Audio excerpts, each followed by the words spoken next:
अस्सलामुअलैकुम, very good morning, welcome to new Pakistan. मैं हूं आपके साथ अनवार खबर और मैं हूं आपके साथ ज़रियाब इरफान। और आज का दिन हमारे लिए बड़ा ही इंपॉर्टेंट है, लेकिन उस पर बात करने से पहले मैं एक चीज़ अनवार आपसे पूछना चाहती हूँ कि आपने सोशल मीडिया की सभी वेबसाइट्स पर कुछ नोटिस किया है?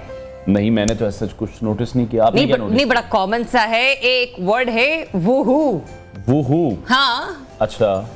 और बड़ा इंटरेस्टिंग है, मतलब सारे सेलिब्रिटीज इस पर बात कर रहे हैं, हैशटैग चल रहे हैं, लोग शाउट आउट्स दे रहे हैं और आपने अभी तक नोटिस नहीं किया है। अच्छा, नहीं तो किस लिए है ये? व्हाट इज दिस फॉर और क्या लग रहा है आपको? नहीं, ये तो इंटरेस्टिंग लग रहा है, समझ अभी तक मुझे खुद भी नहीं आया, लेकिन मेरी दुआ है कि जो कुछ भी हो एंटरटेनिंग हो, पॉलिटिक्स से रिलेटेड कुछ भी ना हो। चलें ठीक है, इस पर मजीद भी बात करेंगे। भी शामिल करते हैं टॉप स्टोरीज।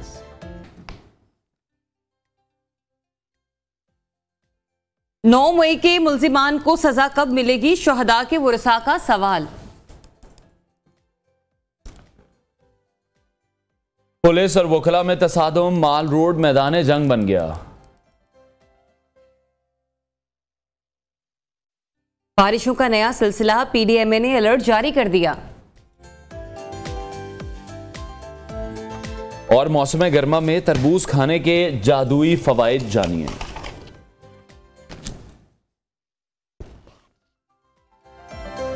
सबसे पहले हम बात करेंगे 9 मई के हवाले से। 9 मई को शरपसंदों ने मुल्क की इज्जत को दाव पर लगाया। लाहौर जिना हाउस, जो अब कोर कमांडर हाउस है या GHQ है, मामला सिर्फ अस्करी तंसीबात तक ही महदूद नहीं रहा, बल्कि हमने देखा कि पेशावर रेडियो स्टेशन की तारीखी इमारत को भी नजर आतिश कर दिया गया था। शहदा की यादगारों और मज़ारों पर भी हमले किए गए थे। कारगिल के हीरो कैप्टन कर्नल शेर खान के मज़ार को भी इन बदबख्तों ने नुकसान पहुंचाया। आज हमारे रिपोर्टर्स इन तमाम जगहों पर मौजूद हैं, उनसे इस हवाले से मजीद अपडेट्स भी बिल्कुल ऐसे ही है, हमें अपडेट करेंगे। पेशावर से शाहिद खान, लाहौर से शाहिद रिजवी हमारे साथ होंगे और उस्मान राना हमें पिंडी GHQ से ज्वाइन करेंगे। सबसे पहले पेशावर का रुख करते हैं।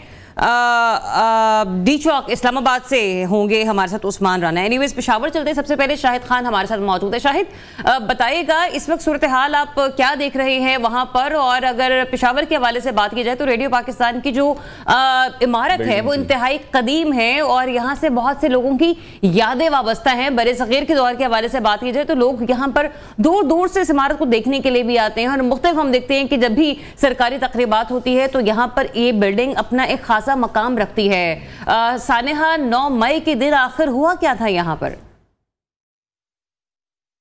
जी, तकरीबन 1 साल कबल आज ही के दिन, आज और कल, ये 2 दिन बहुत इम्पोर्टेंट है हमारी तारीख़ में, क्योंकि इन दोनों दिनों में काफ़ी नुकसान पहुंचा था हमारे जो मुल्क को, और इसके हवाले से जो अमन पर भी बहुत बड़ा सवाल था।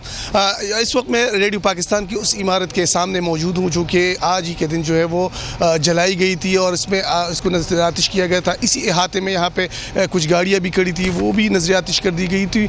अभी भी बैक पे आप देख सकते होंगे कि वो इमारत वैसी ही पड़ी है जो उस वक्त जब जलाया गया, तो जब आग बुझाई गई तो जिस पोजीशन में थी आज भी उसी पोजीशन में बरकरार है और अभी तक उसका जो है सफाई का अमल भी अभी नहीं है।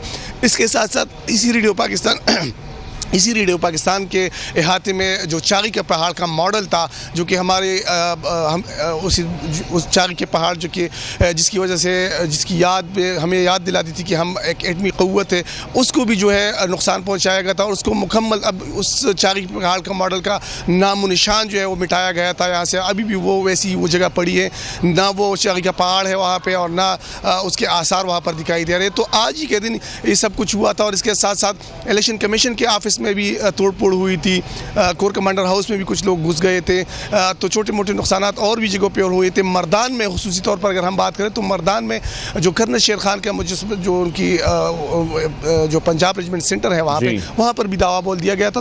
तो इस सारे मामलात जो है वो 9 मई के साने से वाबस्ता है और हमें याद दिलाती है। अभी भी जब यहाँ से लोग गुजरते हैं इस एरिया से, क्योंकि सामने जो रोड है वो खैबर रोड है, काफ़ी गुंजान आबाद है और काफ़ी हर वक्त इस पर ट्रैफिक रहती है, तो जो भी लोग गुजरते हैं और इस इमारत को देखते हैं तो उनको जो 9 मई के वाक़यात है वो सामने आ जाते हैं। जिन्होंने ये वाक़यात यहाँ पर देखे हैं या जो TV पर जिन्होंने देखे वो भी इस इमारत को देखे, वो तमाम जो उनके पास जो उनकी यादें हैं वो वापस ताज़ा हो जाती है कि गुज़श्ता साल इसी के दिन या अगले दिन जो है जो कुछ पेशावर में हुआ था। तो यही सूरत हाल है। पेशावर इसी बिल्डिंग में कुछ पुराना जो रिकॉर्ड था यहाँ पे क़याम पाकिस्तान पाकिस्तान से कबल के और पाकिस्तान के बाद का, तो वो रिकॉर्ड भी तो तकरीबन जल गया था। उसमें कैसेट्स थे, मुख्तलिफ जो लोग फनकार थे उनके कैसेट्स थे, उनके रिकॉर्ड यहाँ पर महफूज बनाया गया था, तो उसको भी जलाया गया था इसमें। तो वो रिकॉर्ड हमारा जो है वो ज़ाया हो गया है गुज़श्ता साल के उस सानहे में। ठीक है, शायद पिछले साल इसी दिन हमने देखा कि बहुत सा ये जो मॉब पूरा था बहुत से शहरों में मौजूद था। ज़्यादातर हमने देखा कि आर्मी इंस्टॉलेशंस की तरफ वो बढ़ रहे थे, और या GHQ और रावलपिंडी की अगर हम बात करें उस तरफ बढ़ रहे थे। तो ये तो एक सिविल इमारत थी, सिविल तनसीब थी, यहाँ का रुख क्यों किया गया? देखिए, अगर इस पूरे एरिया की हम बात करें तो जो आर्मी तनसीबात या कोर कमांडर का जो ऑफिस है वो रेड जोन में था। वहाँ पर भी वो लोग वहाँ पर गए थे, लेकिन अंदर कुछ लोग वहाँ पर अंदर गए थे, ज़्यादातर नहीं गए थे। लेकिन ये चूँकि आसान टारगेट था और यहाँ पे इनके लिए घुसना जो है बहुत ही आसान था, और एक मेन जगह पे था कि जो चौक है जिसको सूरी पुल कहा जाता है, तो सूरी पुल के साथ ये चौक है, काफ़ी गुंजानाबाद, जिससे मैंने बताया कि काफ़ी गुंजानाबाद एरिया है। और यहाँ से मुख्तलिफ रोड जो है यहाँ पर मेरे बिल्कुल फ्रंट पे जो एरिया है वहाँ पे आकर वो तमाम रोड जो है मिलती है। तो यहाँ पे इनके लिए यहाँ पे घुसना जो था वो काफ़ी आसान था और ये काफ़ी इजी टारगेट था। यही वजह है कि इसकी जगह का रुख किया गया था, क्योंकि जो हुजूम यहाँ पे दाखिल हुआ था तो उसमें काफ़ी शरपसंद भी थे जिन्होंने इमला को नुकसान पहुँचाया, कड़ी गाड़ियों को भी आग लगाई थी, इस इमारत को भी लगाई थी, और मुख्तलिफ जो दीगर अच्छा यहाँ पे जो मुलाजिमीन थे उसको भी ज़दोकोफ किया गया था उस दिन, और काफ़ी उनको भी शदीद ज़हनी मुश्किल खौफ का सामना करना पड़ा था और शदीद मुश्किलात का सामना करना भी पड़ा था। अभी अगर सूरत हाल अभी तक एक साल में कुछ जो हुआ है तो तकरीबन खैबर पख्तूनख्वा की अगर हम बात करें तो हज़ारों लोग जो है इस में हिरासत में लिए गए थे, इस हुजूम में शिरकत के। बिल्कुल, हमने देखा कि शाहिद हिरासत में लिया गया, लेकिन फिर भी वो कार्रवाई नहीं हो सकी कि जिसका इंतजार शोहदा के वरसा को भी है। हमारे साथ ही रहिएगा, ज्वाइन कर रहे हैं उस्मान राना, उनकी तरफ बढ़ते हैं। उस्मान, ये बताइएगा कि जो कि रोज़ हुआ, यादें तो बहुत ही तल्ख हैं, लेकिन फिर भी हम चाहेंगे कि जरा आप एक बार फिर से दोहराएं ताकि वो लोग जो कि अभी भी इस सानहे को मानने से इनकारी हैं उनकी यादाश्तों को हम थोड़ा सा जिंदा कर सकें। और दूसरा ये भी कि आज इस्लामाबाद का माहौल कैसा है, क्योंकि सुनने में ये भी आया है कि वहां पर सरकारी सतह पर भी कुछ तकरीबात का इनेकाद किया जा रहा है। जी बिल्कुल, अगर आज एक साल पहले चले जाएं तो जो सूरत हाल थी वो हमने ख़ुद भी कवर की और हमने देखी कि जैसे ही 9 मई का दिन शुरू हुआ उसके बाद केसेस हुए, केसेस के बाद एहतजाज की एक सूरत हाल बनी। उस सूरत हाल के बाद एक इश्तियाल पसंद ग्रोह जो था उसकी जानिब से मुख्तलिफ़ जगहों पर जो है हमला किया गया। जैसा कि अगर इस्लामाबाद की बात की जाए तो इस्लामाबाद के SP ऑफिस जो है उसको जलाया गया, उसके बाद एहतजाज किया गया, पथराव किया गया पुलिस पर, और एक मॉब की सूरत हाल थी। इसके बाद अगर रावलपिंडी की बात की जाए तो रावलपिंडी में GHQ पर जो है पथराव किया गया, वहाँ पर मुश्तिल हजूम जो था वो पहुँचा, उसकी जानिब से जलाओ घराव किया गया मुख्तलिफ थानों में, जिसमें न्यू टाउन थाना और उसके अलावा दीगर तनसीबात जो थी वहाँ पर हमला किया गया और एहतजाज किया गया। उस हवाले से आज भी सब दिल जो है वो अफसरदा नज़र आते हैं। जो शहरी हैं उनकी जानिब से भी ये कहा जाता है कि 9 मई का वाक़या जो है उसको नहीं बुलाया जा सकता। उस हवाले से जो एहतजाज तो किया जाना हर किसी का हक़ है, लेकिन एहतजाज के बाद जो तनसीबात है उन पर हमला करना, उन पर पथराव करना, जैसे कि हमजा कैंप पर भी जो कि सिक्योरिटी एजेंसीज का जो दफ्तर था वहाँ पर भी जो है मॉब की जानिब से पथराव किया गया। और उसके बाद जो 6 रोड मेट्रो स्टेशन है जो कि आम आवाम के लिए होता है उसको मुकम्मल तौर पर जलाया गया। और ये ना सिर्फ 9 मई को हुआ बल्कि 10 मई तक ये सूरत हाल रही, जब तक पुलिस का क्रैकडाउन शुरू नहीं हुआ, क्योंकि 10 मई तक जलाओ घराव होता रहा। इसके बाद इस्लामाबाद पुलिस लाइन तक भी जो है यहाँ पर मॉब 10 मई को भी कोशिश करता रहा कि वहाँ पर पहुँचे और पथराव करे, और जलाओ घराव की जो सूरत हाल थी वो देखने के काबिल थी। कोई भी जो शख्स था वो, क्योंकि हर कोई अपने घरों में बेसूर हो चुका था, सड़कें बंद थी और एहतजाज जारी था। मॉब को जहां मौका मिलता था, जो सरकारी तनसीबात मिलती थी वहां पर हमला किया जाता था, पथराव किया जाता था और जलाओ घिराव की कोशिश की जाती थी। तो इसी हवाले से अगर आज की सूरत हाल बताएं तो आज भी सरकारी तौर पर जो है 9 मई सानिया को जो है वो उसकी तकरीबात मुनक्किद की जा रही हैं। वज़ीर-ए-आज़म की जानिब से भी पैगाम दिया गया है, सदर मुमलिकत की जानिब से भी पैगाम दिया गया है। इस हवाले से जो 9 मई के शोहदा की तस्वीर हैं वो इस्लामाबाद के मुख्तलिफ इलाकों में उसके बैनर जो हैं वो लगाए गए हैं और इस याद को ताज़ा करने के लिए कि जो शोहदा हैं वो हमारे कीमती असासा हैं, इस हवाले से बैनर जो हैं वो इस्लामाबाद के मुख्तलिफ इलाकों में लगाए गए। जी ठीक है। और इस हमने ये भी देखा था कि उस दिन पर जिस तरह से तोड़फोड़ की जा रही थी, जितनी बड़ी तादाद में मुजाहिरीन मौजूद थे, फिर भी ये पाक फौज की ही सब्र इस्तकामत था, हौसला था कि इन तमाम लोगों को कुछ नहीं कहा गया और उसके बाद यही नेगेटिव प्रोपेगेट किया गया इन तमाम चीज़ों को भी लेकर कि अगर लोगों को नहीं रोका गया तो इसमें भी अफगानिस्तान की ही गलती है, उनकी ये जिम्मेदारी बनती थी। तो एक नेगेटिव प्रोपेगेंडा भी था जो उस रोज़ बहुत ज़्यादा और उसके बाद आज तक फैलाया जाता रहा है। जी बिल्कुल, ये जो सूरत हाल है वो आज तक इसी तरह ही है कि एक तरफ प्रोपेगेंडा किया जाता है कि इसमें सिक्योरिटी इदारों और ने जानबूझकर नहीं रोका, लेकिन ये हिकमत अमली होती है। हमने जब से ये रिपोर्टिंग में आए हैं तब से हमने देखा है कि पहले पुलिस या फिर सिक्योरिटी इदारे जो है अगर कोई एहतजाजी होता है या फिर कोई मॉब होता है तो उसमें जो कैजुअलिटीज़ और या फिर मासूम लोग भी, क्योंकि इस मॉब में ना सिर्फ इश्तियाल पसंद लोग होते हैं बल्कि कुछ लोग को बिला फुसला कर यहाँ पर लाया गया होता है। तो इस हवाले से एहतियात की जाती है कि इस मॉब को कम होने दिया जाए या फिर अगर इन पर क्रैकडाउन किया जाएगा तो कोई जानी और माली नुकसान हो सकता है, तो इस वजह से एहतियात बरती जाती है। तो इसी तरह जो है वो एहतियात बरती गई और उस एहतियात पर आज तक जो प्रोपेगेंडा है वो किया जाता है कि क्यों नहीं रोका गया और इस हवाले से लोगों को क्योंकि इस मॉब में हमने ये भी देखा कि बहुत सी ख़वातीन भी जो थी वो भी मौजूद थी, बच्चे मौजूद थे। तो इस वजह से सिक्योरिटी इदारे जो है वो ऑफ द रिकॉर्ड ये बताते हैं कि जो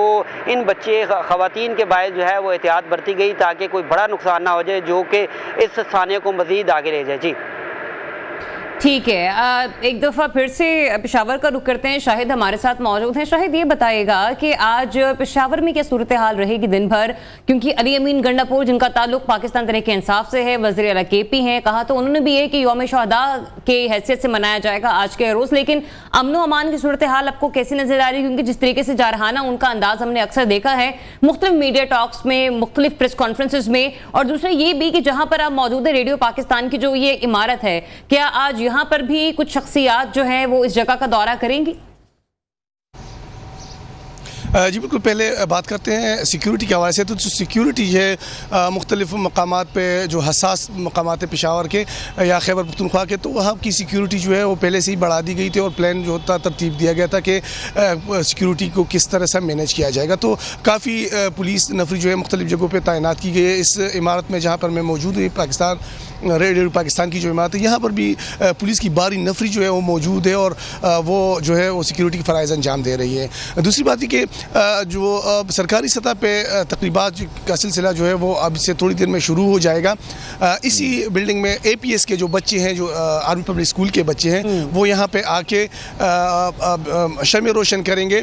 फिर शाम के वक्त जो है गवर्नर खैबर पख्तूनख्वा और माइनॉरिटी के जो लोग हैं, सिविल सोसाइटी के लोग हैं, वो यहाँ पे आएंगे और शमी जो है रोशन करेंगे और जो उस वक्त के सानियात है उस पर भी बात करेंगे। इसके साथ साथ 3 बजे का वक्त जो दिया गया था, एक रैली निकाली जाएगी पेशावर के जो हशनगरी का मकाम है, वहाँ से जो रेडियो पाकिस्तान का सामने वाला चौक है यहाँ तक, बलाहिसार फोर्ट भी है यहाँ पे सामने, तो वहाँ पे जो रैली है वो इख्तिताम पजीर होगी और वहाँ पे शुरका जो है वो रैली से खिताब भी करेंगे और वो 9 मई के हवाले से ही है। दूसरी जानिब जो दीगर छोटी मोटी तकरीबात है सिविल सोसाइटी की जानिब से या पॉलिटिकल जो पार्टीज़ है उनकी जानिब से, वो भी मुख्तलिफ मकामात पर सेमिनार जो है वो मुनक़िद किए जा रहे हैं। वज़ीर आला की अगर हम बात करें तो वज़ीर आला आज जो है वो DI खान में अपने आबाई हल्के में है और वहाँ पे वो आज का दिन जो है वो मनाएंगे और वहाँ पे उसकी मसरूफियात है। दूसरी जानिब जो दीगर जो लोग हैं अपनी अपनी तरीके से भी, यानी कि जो सिविल सोसाइटी के लोग हैं वो मुख्तलिफ मकामात पर रैलियाँ निकाल रहे हैं। जिस तरह के मर्दान में भी अनाउंस हुआ है कि वहाँ पे जो APS के स्टूडेंट्स है, जो तलबा है, वहाँ पे जाएंगे और वो जो पंजाब रिचमेंट सेंटर है या PRC जिसको कहा जाता है, तो PRC के गेट पर हमला हुआ था, तो वहाँ पर जो है वो तकरीब का अहतमाम करेंगे और वहाँ पर शमे रोशन करेंगे। तो आज पूरा दिन जो है वो काफ़ी बिजी रहेगा। इस मकसद के लिए सिक्योरिटी भी बढ़ा दी गई है।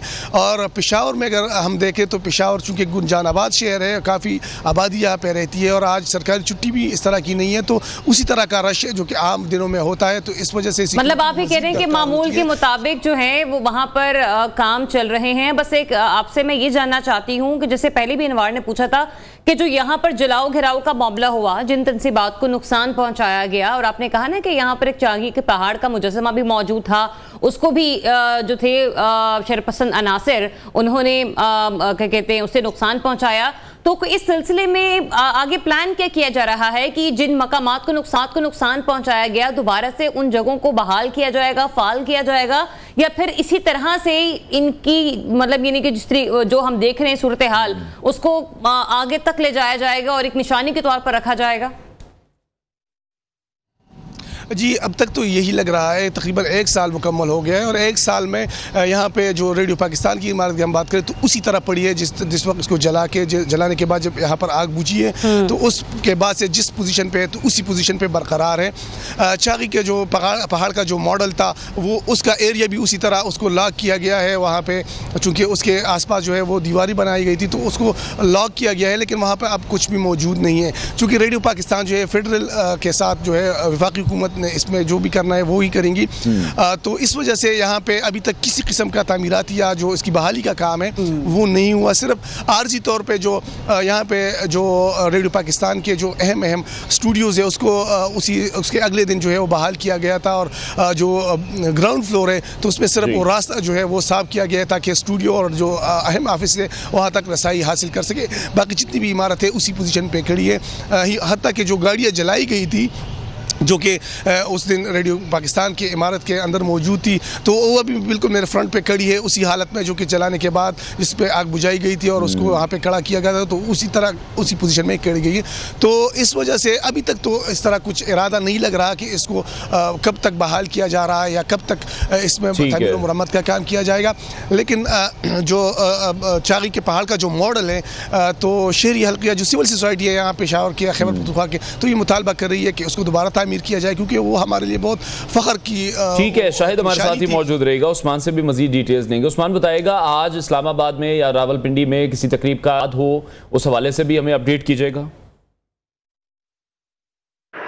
जी बिल्कुल, जो है इस्लामाबाद और जो रावलपिंडी है वहाँ पर तकरीबात मुनक़िद की जा रही हैं। स्कूलों में स्पेशल तौर पर एक नोटिफिकेशन जारी किया है जिसमें आज खुसूसी तौर पर जो तमाम स्कूल हैं सरकारी और प्राइवेट स्कूल हैं उसमें 9 मई के हवाले से बच्चों को आगाही दी जाएगी, तकरीबात मुनक़िद की जाएंगी। इसके अलावा जो है यहाँ पर एक रैली निकाली जाएगी जिसमें सरकारी मुलाज़मीन और दीगर उनकी जानिब से ये अनाउंसमेंट की गई है और इदारे यकजहती करेंगे शोहदा के साथ। इसी हवाले से वज़ीर-ए-आज़म और जो सदर मुमलिकत है उनकी जानिब से भी पैगाम जारी किए गए। तो इस हवाले से सरकारी तौर पर जो है आज साने 9 मई को जो है वो याद किया जाएगा और शोहदा से इज़हार यकजहती के लिए जो है तकरीबात मुनक़िद की जाएंगी। जी ठीक है, और इसके साथ साथ हमें ये भी बताइएगा कि बहुत से ऐसे अफराद हैं जिनको गिरफ्तार किया गया पिछले साल से लेकर अब तक, उनकी निशानदही भी कर ली गई है, लेकिन बार बार सवाल यही उठाया जाता है कि अभी तक उनके मुकदमात अदालतों में ज़ेर समाअत हैं। उस हवाले से कोई हतमी फैसला अभी तक नहीं हो पाया, उसमें क्या अपडेट है? जी, अगर आप पाकिस्तान के लीगल सिस्टम के हवाले से बात करते हैं तो इस्लामाबाद का पाकिस्तान का जो लीगल सिस्टम है वो इतना लेंथी है कि जो केसेस हैं होते हैं वो कई साल चलते हैं। इसी हवाले से जो 9 मई सानिया जो कि तारीख़ में याद रखा जाएगा, उस हवाले से जो मुकदमात हुए, सैकड़ों मुकदमात हुए जो कि इस्लामाबाद के अलावा रावलपिंडी बल्कि मुल्क भर में, तो उस हवाले से यहाँ पर जो मुकदमात में ज़्यादातर जो मुल्ज़मान जिनको गिरफ़्तार किया गया था या फिर वो ज़मानतों पे है या फिर कुछ लोग अगर कैद भी हैं तो उनके केसेस चल रहे हैं। लेकिन क्योंकि जो लीगल सिस्टम पर जो वज़न है, क्योंकि एक बड़ी तादाद में जो केसेस होते हैं उस के हवाले से जो हमने बात होती है तो वो बताते हैं वकला के इस वजह से जो सानिया 9 मई के जो मुल्ज़मान हैं उनको अताहाल जो है वो उनके मुकदमात के फ़ैसले नहीं हो सके। लेकिन जैसे कि स्पीडी जस्टिस जो है वो इस तरह के वाक़यात में होनी चाहिए, क्योंकि जो अगर इस तरह के वाक़यात में अगर आप स्पीडी जस्टिस जो है वो नहीं देते या सज़ा और जज़ा सज़ा का फैसला नहीं करते तो इस तरह के वाक़यात दोबारा होने का ख़तरा होता है। जी ठीक, बहुत शुक्रिया आपका उस्मान राना, बहुत शुक्रिया आपका। शायद आप दोनों हमें अपडेट कर रहे थे और मैं तो सिर्फ ये देख रही हूँ अनवार कि जिस तरीके से फुटेजेस हम लोग भी अभी लूप में चला रहे थे, क्लियर कट देखा जा सकता है कि वो कौन लोग थे उस मॉब में शामिल के जिन्होंने सरकारी तनसीबात को नुकसान पहुंचाया और फिर सिविल तनसीबात को भी नुकसान पहुंचाया। और 1 से 1.5 साल होने को आ रहा है, लेकिन बावजूद इसके इदारे अभी तक ये नहीं जज कर पाए हैं कि हमने कहां से किसकी गिरफ्तारी अमल में लानी और उसको कैफरे किरदार तक पहुंचाना। बिल्कुल ऐसे केसेस का जो सिलसिला है वो भी जारी है, अदालतों में मौजूद हैं। ब्रेक लेते हैं नाज़रीन, ब्रेक के बाद इस इशू पर मजीद बात करेंगे, हमारे साथ रहिए।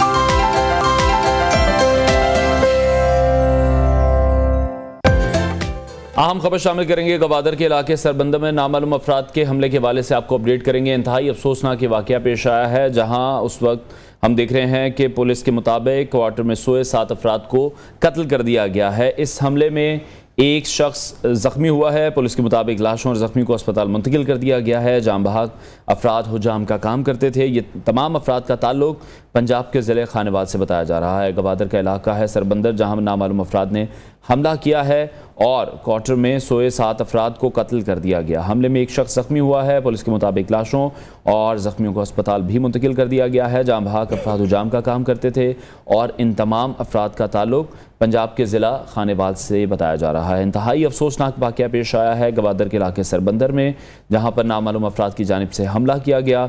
क्वार्टर में सोए 7 अफराद को कत्ल कर दिया गया है।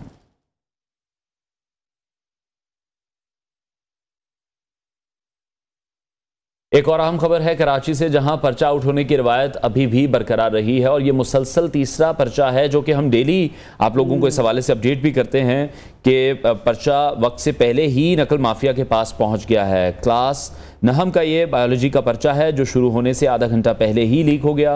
व्हाट्सएप ग्रुप्स में नकल माफिया ने हलशुदा पर्चा भी जारी कर दिया है। इंतज़ामिया नकल माफिया को क्यों कंट्रोल नहीं कर पा रही है, एक बहुत बड़ा सवालिया निशान है।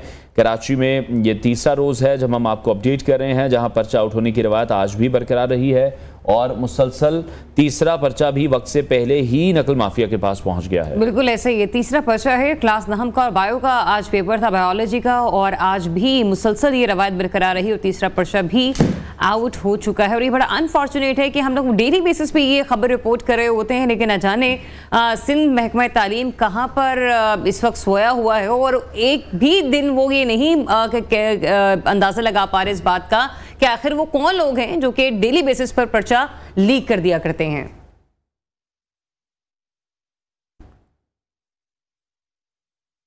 एक बार फिर से हम बात करेंगे सानिया 9 मई के हवाले से, और ब्रेक पर जाने से पहले भी हम अपने रिपोर्टर से भी इस हवाले से अपडेट्स दे रहे थे। आज मुख्तलिफ जगहों पर तकरीबात का इनेकाद भी किया जाएगा और जो एग्जैक्टली 1 साल पहले वाक़या रूनुमा हुआ जो कि बहुत ज़्यादा अनफॉर्चुनेट था, आज उस पर तमाम हलकों की जानिब से बात भी की जाएगी। अफवाज पाकिस्तान के साथ इज़हार यकजहती भी किया जाएगा कि किस तरह से सब्र व तहम्मुल का मुजाहरा उस दिन भी किया गया और जो अवाम थी और अफवाज पाकिस्तान थे उन्होंने आमने सामने आने से गुरेज किया, लेकिन जो नुकसान हुआ उसकी भरपाई मेरा ख्याल कभी भी नहीं हो सकेगी। इसी वाले से हमें आज शो में ज्वाइन कर रहे हैं दिफाई तज़कियाकार कर्नल रिटायर्ड आबिद लतीफ़ साहब, उनसे मजीद बात करेंगे। कर्नल साहब बहुत शुक्रिया आपके वक्त के लिए। सानिया 9 मई हरगिज़ एक मामूली वाक़या नहीं है और हम ये देखते आए हैं कि जिस तरह से उस दिन पाकिस्तानियों को वरगलाया गया और इन तमाम आर्मी इंस्टॉलेशंस की तरफ भेजा गया, कोर कमांडर हाउस की तरफ भेजा गया, GHQ की तरफ भेजा गया, फिर हम पेशावर से भी अपने कॉरेस्पॉन्डेंट से बात कर रहे थे, सिविल तनसीबात को भी निशाना बनाया गया और इसको अब बेवकूफ़ी कह लें या जो भी इसको कह लें तो इसकी तो माफ़ी किसी सूरत भी नहीं बनती है और ऐसे किसी भी शख्स को माफ़ नहीं किया जा सकता। और फिर जब हम पाकिस्तान तहरीक इंसाफ का नैरेटिव इस पे देखते हैं तो वो उन स्टेटमेंट्स पर भी आगे चलकर हम बात करते हैं। जी ठीक है आपने जी देखें इसमें एक पैटर्न नज़र आता है। देखें खाली एक इंस्टॉलेशंस थी, जैसे आपने कहा पेशावर में रेडियो पाकिस्तान का ऑफिस भी चलाया गया, फिर चाकी का जो मोनूमेंट था उसको भी जलाया गया, फिर मियांवाली में एयर बेस जो थी उसके ऊपर भी हमला किया गया, लाहौर में कोर कमांडर का जो रेजिडेंस थी उसको भी, अभी मैं आ रहा था इंसिडेंटली आपके पास तो अभी उसकी जो कोर कमांडर हाउस के पीछे जो जिना लाइब्रेरी और म्यूजियम बना है अभी उसका इफ्तिताह हो रहा था और वहाँ पे काफ़ी गहमा गहमी थी।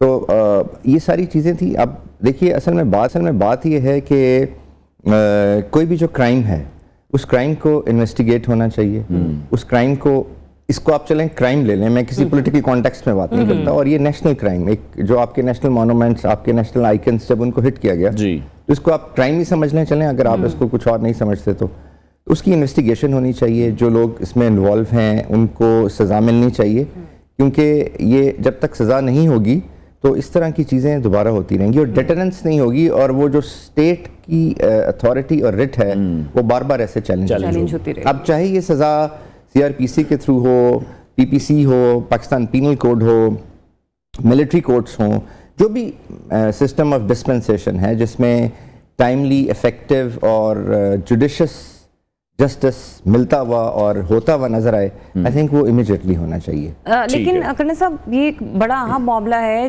टाइमली लोगों को इंसाफ तो उस वक्त मिलेगा ना शहदा के वर्सा को कि जब प्रोसिक्यूशन का अमल थोड़ा तेज होगा, क्योंकि जिन CCTV फुटेज का जिक्र किया जाता है वो कहा जा रहा है कि अदालतों में पेश नहीं की जा रही। एक तो ये सबसे बड़ा अहम मामला है, और दूसरा हमने कहा ना कि क्राइम को अगर हम क्राइम की ही निगाह से देखें, नो मैटर व्हाट किसी पार्टी का ताल्लुक किसी का था नहीं था, व्हाटसोएवर इट इज, हम यहाँ पर एक तो नैरेटिव देख रहे हैं जो कि बड़ा अच्छा था कि पाक फौज ने काउंटर अटैक नहीं किया, वरना खाना जंगी का माहौल मुल्क में बन जाता। लेकिन वो सिविल इदारे जिस तरह से हमारी पंजाब पुलिस है, IG पंजाब भी थे उस वक्त, DIG भी थे, उनको भी आज तक उनसे एक सवाल नहीं पूछा गया कि ये हो कैसे गया, जब मॉब इतनी दूर से आ रहा था तो आप लोगों की जो मॉनिटरिंग सेल्स थे वो क्या काम कर रहे थे, किसी ने अवेयर क्यों नहीं किया? जी बिल्कुल, देखें ये तो एक इसका पार्ट है, जो इसका क्राइम का पार्ट है ना, जो लोग इन्वॉल्व हैं उनको जरूर होना चाहिए। फिर जो आप बात कर रही हैं वो इन्वेस्टिगेशन होनी चाहिए, उस पर इंक्वायरी होनी चाहिए कि ये जो पिटफॉल्स थे जिन्होंने इस अल्टीमेटली इस ऑकरेंस को या इस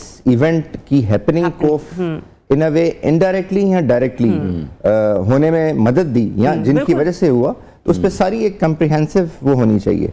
अब ये अब जो प्रोसिक्यूशन का मामला है, जो इन्वेस्टिगेशन का मामला है, जो लीगल इश्यूज हैं, जो स्टेट की कैपेसिटी है टू इन्वेस्टिगेट और इन सारी चीज़ों को अब उसको देखना पड़ेगा, उसको एनहेंस करना पड़ेगा, और उसके जो अभी यानी जो अवेलेबल रिसोर्सेज हैं, आई थिंक उसको सारे। I am really sorry to interrupt you, क्योंकि कल हमने देखा लाहौर मॉल रोड पर जो वाकया पेश आया, कितनी तादाद में वुकला थे, और फिर हमने देखा पुलिस किस तरीके से उन्हें कंट्रोल करी थी।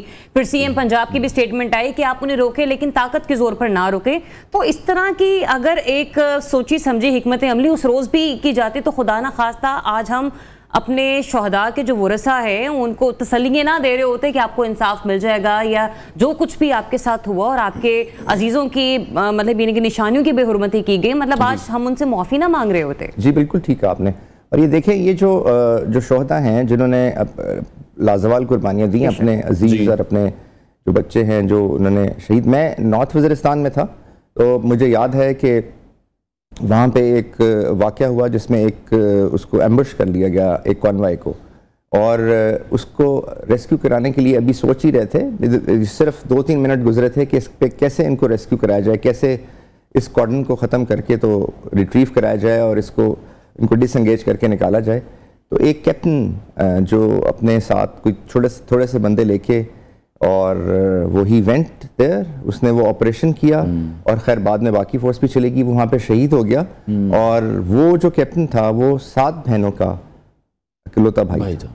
तो अब ये जो हमारे यंगस्टर्स हैं, हमारे जो जवान हैं, जो हमारे पुलिस के जवान हैं, जो हमारे लोग एम्प्लॉयड हैं इसमें, जो आपके फ्रंटियर्स, आइडियोलॉजिकल, आपकी जोग्राफिकल फ्रंटियर्स पे, अब हम तो हर तरफ से मरूंड हैं थ्रू वॉर। अब देखिए हमारा वेस्टर्न बॉर्डर, हमारा वेस्टर्न जो नेबर है वो भी चाहता है कि हमें किसी ना किसी तरह से तंग किया जाए। ईस्टर्न नेबर की तो बात ही ना आप करें, वो तो हर तरह से चाह रहा है। अभी आपने जैसे बताया कि गवादर में जो है वो एक वाकया हुआ जिसमें जो आम जो थे शहरी, उनका ताल्लुक पंजाब से था। तो ये कौन है जो इन स्टेट के सेगमेंट्स को, इन एथनिक डिविजन्स को चैलेंज कर रहा है, इनको लड़ाना चाहता है, इनके अंदर हमारे अंदर पोलराइजेशन पैदा करना चाहता है, और वो जो सेंटेंसेस हमें फीड किए जाते हैं चैलेंज करने के स्टेट की अथॉरिटी को, और फिर उसकी डिमॉन्स्ट्रेशन करवाना चाहता है, ताकि वो एक जो है वो एक एग्जाम्पल बन जाए और इसको लोग फॉलो करें और फिर एक क्योस बर्पा हो जाए। और उसके लिए जो है वो फिर सोशल मीडिया और इन सारे में जो मीडियम्स हैं जिनके थ्रू इंफॉर्मेशन या डिसइंफॉर्मेशन या जिसको भी आप जो भी प्रोपेगेंडा कह लीजिए वो उन तक पहुंचता है, और वो फिर उसमें उस ट्रांस में चले जाते हैं जिसको लेनिन कहता है यूजफुल इडियट, और वो फिर यूजफुल इडियट में कन्वर्ट होके फिर वो ये सारी हरकतें करते हैं। तो पॉलिटिकल लीडरशिप पॉलिटिकल जो है वो आप कह लीजिए ऑक्यूमेन और जो पॉलिटिकल डिस्पेंसेशन है ये उसकी भी रिस्पॉन्सिबिलिटी है कि खाली जो है जब एक टाइम आ जाए और जब ऐसी चीज़ हो तो आई थिंक वो that is their responsible to guide their followers जो अपनी पार्टी है जी उनको बताना कि क्या लिमिट्स हैं, क्या ऑफ लिमिट्स हैं, क्या स्टेट है, क्या स्टेट के आइकन्स हैं, कहां तक आपने जाना है, attacking the GHQ, attacking the Pentagon या attacking this South Block India की बात करें exactly. तो ये सारी चीजें जो हैं they are not acceptable. बिल्कुल जिस तरह से कैपिटल हिल पर हुआ हमने देखा था, और जिस तरह से आप भी ये चीज डिस्कस कर रहे हैं कि ये हमें अवेयरनेस बतानी होगी कि हमारे शोहदा कौन है, हमारे हीरो कौन है। मैं कैप्टन कर्नल शेर की बात कर रहा हूँ, उनके मज़ार की जिस तरह से बेहुरमती की गई।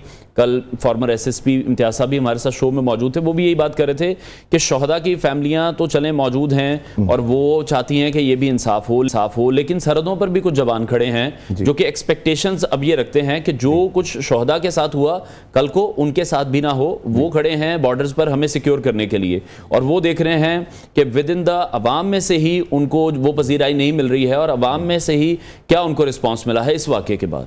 जी, मैंने 2-3 ऑपरेशंस में रहा हूँ, बिलीव यू मी, जो हमारे यंगस्टर्स हैं, यंग ऑफिसर्स हैं, हमारे जवान हैं, वो जितने दिलेर हैं, जितने पैट्रियोटिक हैं, मैं बात करते हुए मुझे अभी भी वो फीलिंग हो रही है। और वो जिस तरह से लड़ते हैं वो आमिन, हम उनका जो है ना, हम वो कर्ज ही नहीं उतार सकते जिस तरीके से। और आपने एसपी इम्तियाज साहब की बात की, उनका अपना इकलौता बेटा शहीद हो चुका है। बिल्कुल। तो ये देखिए, अब जो सोल्जर है ना, जो बॉर्डर्स पे खड़ा हुआ है, वो सैमुअल पी हेनिंगटन की किताब है civil military relations, the soldier and the state. उसके अंदर ही डिफाइंड दैट कि सोल्जर जो है वो, और जो सोल्जरिंग है वो ऐसा प्रोफेशन है जो अल्ट्रुइस्टिक प्रोफेशन है, और इस प्रोफेशन के अंदर जो सोल्जर की डिमांड है सिर्फ वो रिस्पेक्ट है।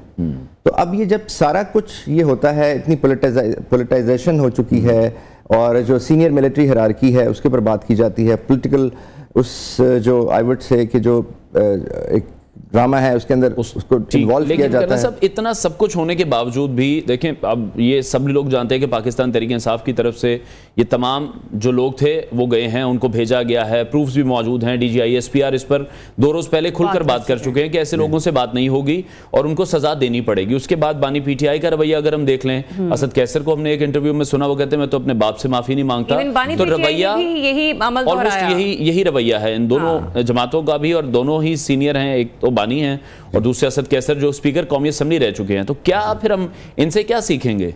नहीं, ये तो कोई बड़ी बात नहीं है कहना कि मैं बाप से माफी नहीं मांगता। मैं अभी आपके पास आ रहा था तो वो एक बाइक वाला गलती से गाड़ी के, वो हालांकि गलती थोड़ी सी लग गया, मैंने गाड़ी से उतर के उससे सॉरी किया, क्योंकि सॉरी तो आपको करनी पड़ती है जब आपसे थोड़ी सी गलती हो जाए। तो ये तो ये तो बहुत बड़ी गलती है।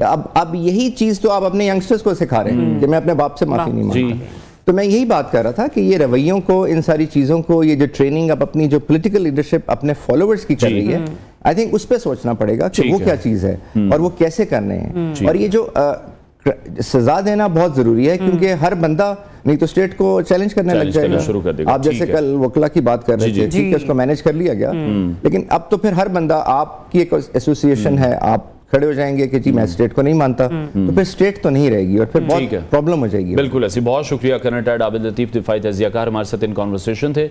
ब्रेक लेते हैं नाज़रीन, ब्रेक के बाद आपको दोबारा स्टे ट्यून्ड न्यू पाकिस्तान।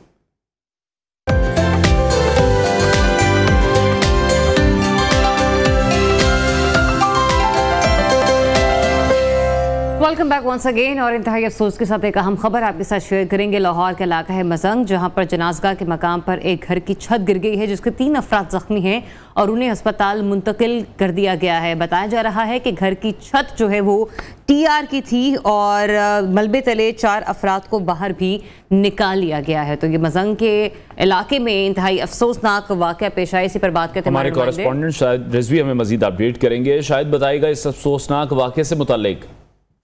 बिल्कुल, ये लाहौर का इलाका मजंग है, ये जनाजगाह है। यहाँ पर एक घर की बोसीदा TR बालों की छत जो है वो गिरी है।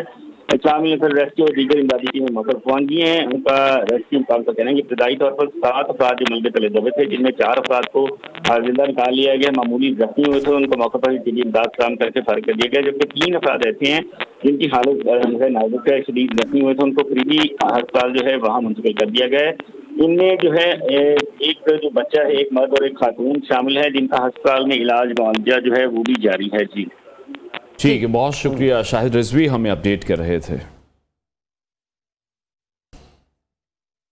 आगे बढ़ते हैं और अब बात करते हैं मौसम के हवाले से। तो मुल्क में इस वक्त हम देख रहे हैं कि गर्मी की शदीद लहर जारी है और अचानक आने वाली इस गर्मी ने अब बहुत ज़्यादा अपना एहसास भी दिला रही है। शहर लाहौर में सूरज की तपे से दर्जा हरारत में भी इजाफा हो चुका है और शहर का जो मौजूदा दर्जा हरारत है वो 32 डिग्री सेंटीग्रेड और ज़्यादा से ज़्यादा दर्जा हरारत 42 डिग्री तक जाने का इम्कान भी है। सूबाई डिज़ास्टर मैनेजमेंट अथॉरिटी ने पंजाब में आइंदा हफ्ते दर्जा हरारत में इजाफे और बारिशों का इम्कान भी जाहिर किया है और PDMA ने बताया है कि मुल्क के बेशतर इलाकों में दिन में दर्जा हरारत में भी इजाफे का इम्कान है। बिल्कुल ऐसा ही है, जबकि पंजाब में आइंदा हफ्ते दर्जा हरारत है में जो है वो बताया जा रहा है कि इजाफा हो सकता है, लेकिन बारिशों का इम्कान भी किसी हद तक अब बताया जा रहा है। ताहम महकमे मौसमियात ने हफ्ता और इतवार को खैबर पख्तूनख्वा के मुख्तलिफ इलाकों में बारिश की पेशगोई की है, जबकि PDMA की जानिब से मुतल्लिका इदारों को अलर्ट रहने की हिदायत जारी की गई हैं। अच्छा, ये जो पंजाब का मौसम है अनवार, अगर ये कहा जा रहा है कि आगे चलकर मजीद बढ़ जाएगा तो अभी भी 32 से 42 के दरमियान जो है वो सेंटीग्रेड टेम्परेचर चल रहा है। इसी पर बात करते हैं। चीफ मेट्रोलॉजिस्ट सरदार सरफराज साहब ने हमें ज्वाइन किया है। सर, बहुत शुक्रिया आपके वक्त के लिए। पहले इतनी गर्मी है, ये बता दीजिए कि कोई बारिश होने का भी इंदिया है, कोई इम्कान है? देखिए, हल्का सा स्पेल है पंजाब के इलाकों में, लेकिन KP में कुछ इलाकों में अच्छी तेज बारिश है। 10 तारीख से 10 यानी कल शाम से हो सकता है या परसों कल रात से 2 या 3 दिन का 2.5 दिन का कह सकते हैं आप इसको स्पेल, यानी 10 की शाम या रात से लेकर 12 की सुबह या दोपहर तक। तो उसमें है लाहौर में भी इम्कान है कि कोई आंधी वांधी चले साथ में और बारिश भी हो जाए। और ये जो 2-3 दिन है इसमें है कुछ ना कुछ स्पेल बलूचिस्तान के चंद एक इलाकों में, KP के बेशतर इलाकों में और पंजाब के भी चंद इलाकों में कह सकते हैं हम, यानी सेंट्रल और अपर पंजाब में तो निस्बतन बेहतर बारिश है और साउथ पंजाब में हल्की फुल्की है। तो 2 से 3 दिन का ये हल्का सा स्पेल है और उसके बाद फिर ज़ाहिर गर्मी की शिद्दत में इजाफा होगा। फिर आगे यानी 11 या 12 के बाद 12 के बाद कह सकते हैं 12 और 13 से फिर आगे गर्मी की शिद्दत और भी बढ़ जाएगी। तो मई और जून आपको पता है कि गर्म तरीन महीने होते हैं पूरे पाकिस्तान में, तो इसमें तो मैदानी इलाकों में अब कोई अनयूजुअल चीज़ नहीं है जो गर्मी का बढ़ना है। तो जैसे जैसे मौसम निस्बतन ड्राई होता जाएगा तो जाहिर है अगर बारिशों का कोई स्पेल और इस तरह से अच्छा स्पेल नहीं आता तो फिर गर्मी तो बढ़ेगी। ठीक है। और अभी जिस तरह से हम देख रहे हैं कि हीट वेव का खतरा भी जाहिर किया जा चुका है और टेम्परेचर की जिस तरह से हम बात कर रहे हैं, ये तो हमने कुछ 4-5 दिन में देखा है कि अचानक ही दर्जा हरारत में इजाफा हुआ है, तो मजीद इजाफा भी एक्सपेक्टेड है?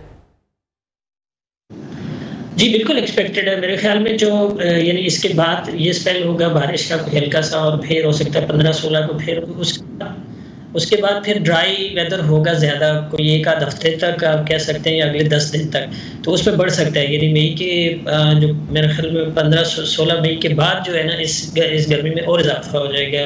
पंजाब के बेशतर मैदानी इलाकों में 44, खासकर साउथ पंजाब में 44 से ऊपर 45 से ऊपर टेम्परेचर चले जाएंगे और इसी तरह से लाहौर में 42-44, साथ में फैसलाबाद में और सिंध में तो ऑलरेडी 45 से 47 की रेंज में पहुंच चुके हैं टेम्परेचर।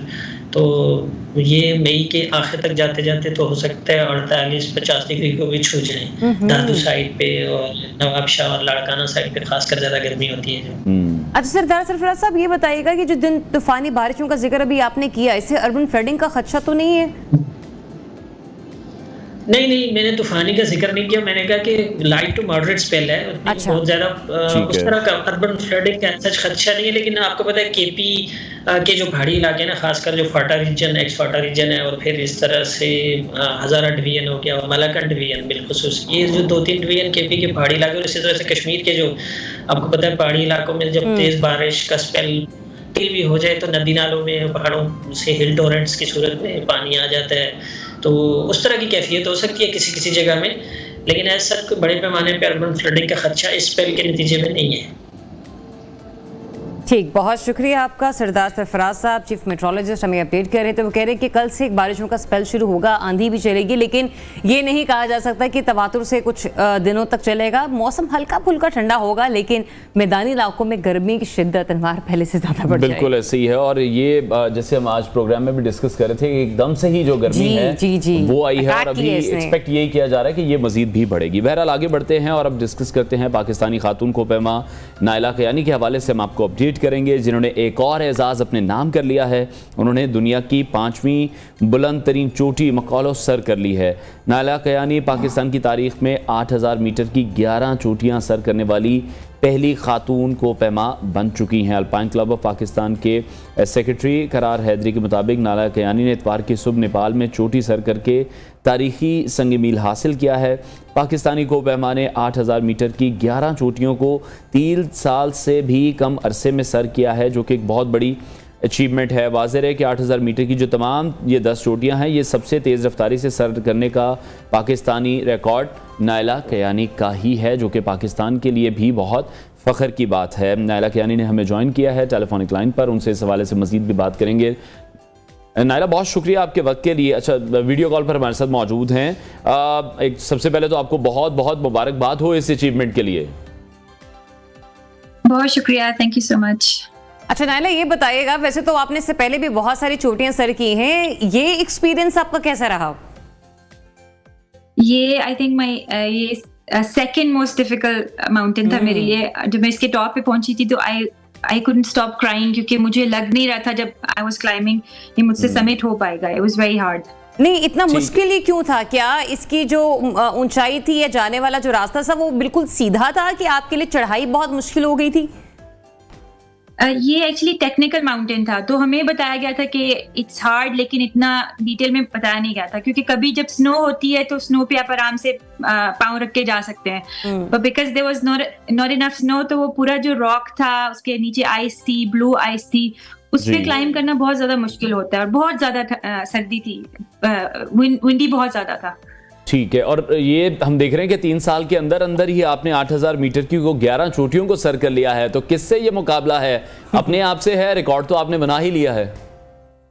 ये basically honestly it wasn't to make or break any record, सिर्फ ये था कि मुझे जल्दी, शुरू में मैंने अपने लिए क्लाइंबिंग स्टार्ट की थी, then I became an inspiration for some other women, फिर वो 14 पीक्स का प्रोजेक्ट अचानक से बना, तो then my aim is to really complete it as soon as possible, ताकि मैं अपनी फैमिली लाइफ को टाइम दे सकूं। It takes a lot of time, तो बस इसी चक्कर में जल्दी हो गई पीक्स। लेकिन रिकॉर्ड तो बन चुका है, तो अभी अगला रिकॉर्ड कौन सा बनाने जा रही हैं? अगला टारगेट क्या है?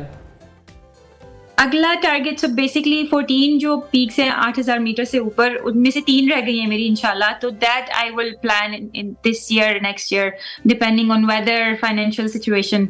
अच्छा नायला, मेरे यहाँ पे 2 सवाल हैं आपसे। एक तो ये कि जब आपने कहा ना कि बहुत विंडी था वहाँ पर माहौल और जो जिस तरीके का मौसम था, तो टेम्परेचर क्या था और उस टेम्परेचर को नॉर्मल करने के लिए आपने क्या एहतियात कर रखी थी? और फिर ऐसे में मुझे ये भी बताइएगा कि कितने दिन के अंदर या किस टाइमिंग के अंदर आपने से अपने टारगेट को अचीव किया?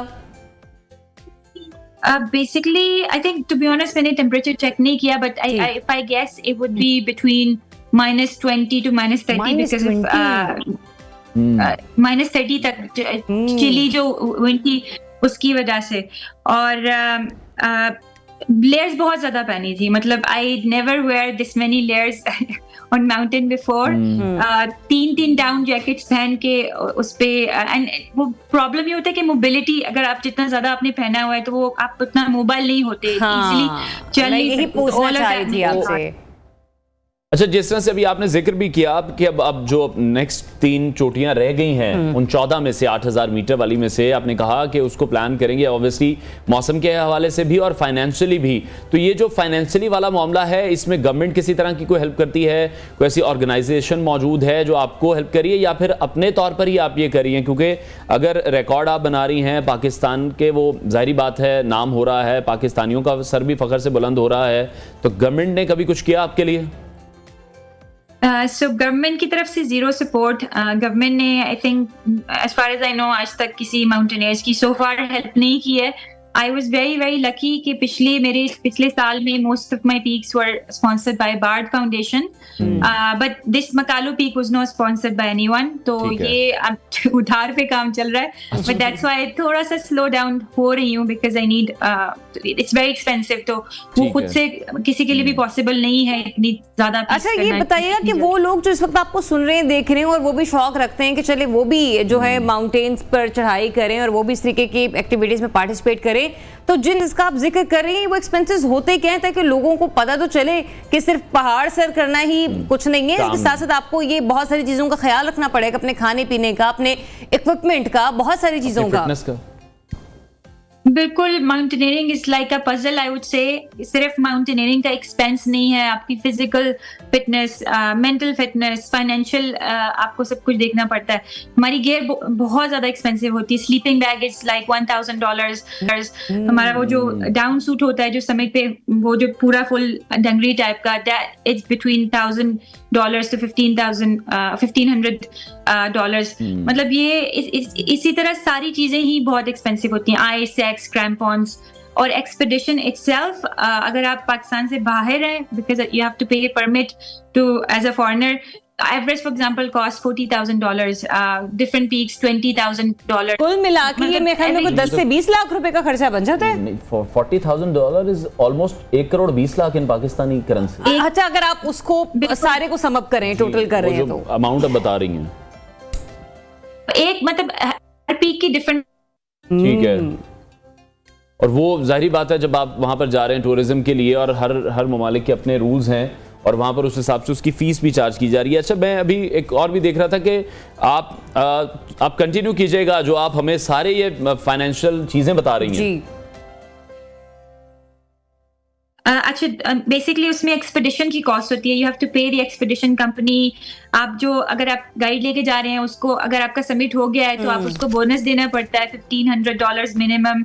आपका ट्रैवल एक्सपेंसेस होते हैं, आपके इंश्योरेंस एक्सपेंसेस होते हैं, आपका पूरे गियर एक्सपेंसेस होते हैं, आपका जो आप जैसे अगर काठमांडू में, नेपाल में या चाइना में जा रहे हैं, वहाँ पे आपके एक्स्ट्रा अगर कुछ दिन रह गए हैं मौसम की वजह से, आपको चेंजेस आते हैं, यू हैव टू पे for your meals and hotel cost, तो बहुत ज्यादा एक्सपेंसेस आ जाते हैं। इसलिए I think a lot of people struggle. Talent बहुत है लेकिन फाइनेंशियल सिचुएशन अलाउ उनको नहीं करती कि वो आगे बढ़ सकें। तो जिस तरीके से आपने एक्सपेंसेस हमें गिनवा दी, मैं तो ये कहूँगी कि एक तो ये कि करोड़ों का मामला है, और दूसरा ये भी कि जो शौकीन अफराद हैं वही सिर्फ ये अफोर्ड कर सकते हैं, वरना जिस तरीके से हम देख रहे हैं कि स्पोर्ट्स एक्टिविटीज इतनी लोगों के लिए महंगी हो गई हैं, आप एक नॉर्मली इंसान शायद सोच भी नहीं सकता। चले जिसकी वैसी टीवी देखते देखते ख्वाहिश जाग चुकी हो कि भाई मैं जाके पहाड़ से चढ़ लूं। गवर्नमेंट की तरफ से बिल्कुल, गवर्नमेंट की तरफ से अभी तक तो बिल्कुल भी सपोर्ट नहीं है। और प्राइवेट, जैसे like I said, I was lucky कि बार्ड फाउंडेशन ने मेरी 7-8 पीक्स स्पॉन्सर की। ठीक है, इसी तरह अगर और भी प्राइवेट इंस्टीट्यूट्स आए, मतलब अ lot of brand, they have millions for marketing, वो सेम चेयरों को मतलब कोलैबोरेट कर रहे होते हैं। अगर वो माउंटेनियर्स को या बाकी एथलीट्स को भी, there so many other athletes who are struggling, I know them because friendship है। अगर उन पे ध्यान दिया जाए, हम ओलंपिक्स के मेडल्स जीतेंगे, हम एशियन चैंपियनशिप, वर्ल्ड चैंपियनशिप जीतेंगे, बट अनफॉर्चुनेटली प्राइवेट इंस्टीट्यूट भी एथलीट्स पे, नॉन क्रिकेटर्स पे ध्यान नहीं देते। ठीक है, बहुत शुक्रिया को-पैमा नायला खयानी हमारे साथ इन कॉन्वर्सेशन। और ये हम गवर्नमेंट से भी अपील करेंगे, नायला की तरफ से भी और अपनी तरफ से भी, कि जो इस तरह के हमारे एथलीट्स भी हैं उनका भी ख्याल शायद रखना चाहिए, और जो स्पॉन्सर्स हैं जो कि सिर्फ क्रिकेट को ही स्पॉन्सर करते हमें दिखाई देते हैं, और ये हमारे बहुत से एथलीट्स का शिकवा है अनवर। जिस तरह से देखें वो रिकॉर्ड्स बना रही हैं, उन्होंने 11 चोटियां 8,000 मीटर की 3 साल के अंदर अंदर सर की है, और ये अपने आप में एक रिकॉर्ड बनाया उन्होंने। बिल्कुल ऐसा ही है, और wishing you a very good luck again. जो आपकी बाकी 3 चोटियां रह गई हैं वो भी आप जल्दी से जल्दी सर कर लेने। ब्रेक लेते हैं, ब्रेक के बाद आपको दोबारा ज्वाइन करते हैं।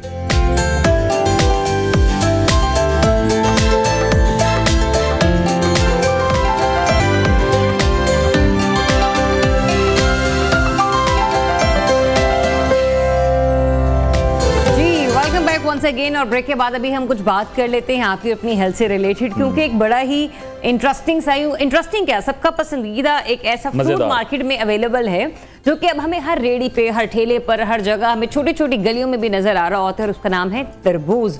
और शायद ही कोई ऐसा होगा कि जिसे ठंडा और मीठा तरबूज पसंद ना हो अनवर। लेकिन हम ये भी देख रहे हैं कि अब तरबूज को ना सिर्फ काट कर नहीं लोग खा रहे हैं, जूस तो चले इसका बनता ही था, लेकिन अब जो मिक्सचर, जो फ्यूजन्स लोग ऐड कर रहे हैं इसके अंदर, कुछ वाटरमेलन मोहितो बना देते हैं, कुछ इसका मार्गरेटा टाइप बना देते हैं, कोई कुछ ऐड कर रहा है, कोई कुछ ऐड कर रहा है। तो तरबूज के अंदर खुद क्या क्या मिनरल्स मौजूद होते हैं, आज हम इस पर भी बात करेंगे। और दूसरा ये कि जो डिफरेंट फ्यूजन्स लोग बनाकर इसको सेल कर रहे हैं अपने कैफेज में, छोटी छोटी दुकानों में, क्या वो हमारे लिए फायदेमंद है या नहीं, ये भी हम जान लेते हैं। हमारे ग़ज़ाइया ज़ोहा सुहेल ने हमें स्टूडियोज़ में ज्वाइन किया, उनसे इस हवाले से मजीद बात करेंगे। ज़ोहा, बहुत शुक्रिया आपके वक्त के लिए। जिस तरह से ज़रिया आपने भी कहा कि शायद ही कोई हो इसे तरबूज ना पसंद हो, सबसे पहले तो इसकी अफादियत आपसे जान लेते हैं कि कितना फ़ायदेमंद है हमारी बॉडी के लिए। बहुत ज़्यादा फ़ायदेमंद है, यानी कि एक मौसमी फल है, पूरा साल अवेलेबल नहीं आता, कुछ चंद मौसमों में ही आता है। अब आजकल एकदम जैसे गर्मी में स्पाइक आया, बहुत शदीद गर्मी हो गई है, तरबूज सारा का सारा पानी से बना है। सबसे पहले तो ये गर्मी के साथ हमारी बॉडी के वाटर स्टेटस को बैलेंस करता है। गर्मी की वजह से बहुत से लोगों को पसीना बहुत होता है, स्वेटिंग बहुत होती है, डिहाइड्रेशन बहुत होती है, जो वाटर लॉस की तरफ लेकर जाती है। और जैसे कि हम लोग पूरा दिन काम के अंदर होते हैं, तो हमारे अंदर वाटर का स्टेटस नॉर्मल होना बहुत ज़रूरी है। बहुत से लोग पानी की शक्ल में पानी नहीं पीते, तो वो तरबूज का इस्तेमाल लाजमी करें, उसको जूस की फॉर्म में ले लें या इवन उसके बॉक्सेस में क्यूब्स काट के साथ ले जाएं, किसी भी तरीके से उसको कंज्यूम लाजमी करें ताकि आपकी बॉडी को वाटर स्टेटस मेंटेन करके रखें। बहुत से लोग गलती इसके साथ ये करते हैं कि अगर वो तरबूज खा रहे हैं तो वो साथ साथ पानी भी पी रहे हैं, जिसकी वजह से डायरिया का मसला आता है। लोगों में ये एक बड़ा ख़राब कंसेप्ट है कि खाली तरबूज जो है वो हेज़े की तरफ लेकर जाता है, वो डायरिया की तरफ लेकर जाता है, जबकि तरबूज अकेला कुछ भी नहीं करता। अगर आप तरबूज के साथ पानी पिएंगे तो मसला करेगा, अगर तरबूज आप अकेला खाएंगे तो कोई भी प्रॉब्लम नहीं आएगी। सवाल ही आपने ना, एक तो तरबूज के साथ हो जाता है, बिल्कुल उसके अंदर ये होता है कि हम तरबूज भी सारा पानी से बना हुआ है, और अगर हम साथ एक्स्ट्रा वाटर कंज्यूम करते तो हमारे इंटेस्टाइन्स वो हैंडल नहीं कर पाती और वो बॉडी फौरन एक्सक्रीट आउट करती है और डायरिया की शक्ल में वो बॉडी से निकल जाती है। अच्छा, नहीं, मेरा क्वेश्चन ये है ज़ोहा कि तरबूज के साथ, एक तो तरबूज जब आप खा रहे हैं तो वो फाइबर टाइप वाले कंटेंट में जा रहा है, उसके साथ पानी का मसला है, या फिर कुछ लोग तरबूज का जूस भी बनाकर पीते हैं, तो जाहिर सी बात है उसमें भी वाटर कंटेंट तो वेरी ऐड होगा ना जब आप उसे ब्लेंडर में डालेंगे, तो क्या वो भी नुकसानदेह हो सकता है? बिल्कुल इस तरह से है कि अगर आप तरबूज को फल की शक्ल में खा रहे हो तो फाइबर तो है उसके अंदर, ठीक है, लेकिन फाइबर जो है वो पानी के साथ कुछ नहीं कर रहा, पानी अलग जा रहा है, फाइबर अलग जगह जा रहा है। और अगर आप एक्स्ट्रा पानी तरबूज के साथ भी पिएंगे तो वो उतना ही नुकसानदेह जितना तरबूज के शरबत के साथ नुकसानदेह है। ठीक है, यानी कि फाइबर को कोई इख्तियार नहीं है कि वो वाटर को होल्ड करके रखे, फाइबर में से कोई कैपेसिटी नहीं है। फाइबर अलग जगह में जाता है बॉडी में, पानी अलग जगह जाता है, ऊपर से एडिशनल पानी पिएंगे तो वो डायरिया की शक्ल में बॉडी से निकल जाएगा।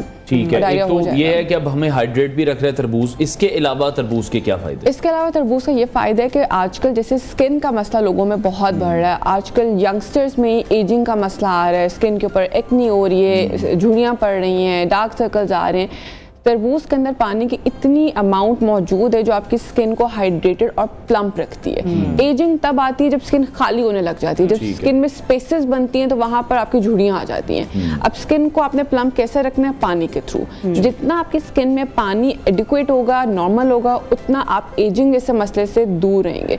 तो वो लोग जिनको आजकल एजिंग का मसला जल्दी आ रहा है वो लोग लाजमी करें।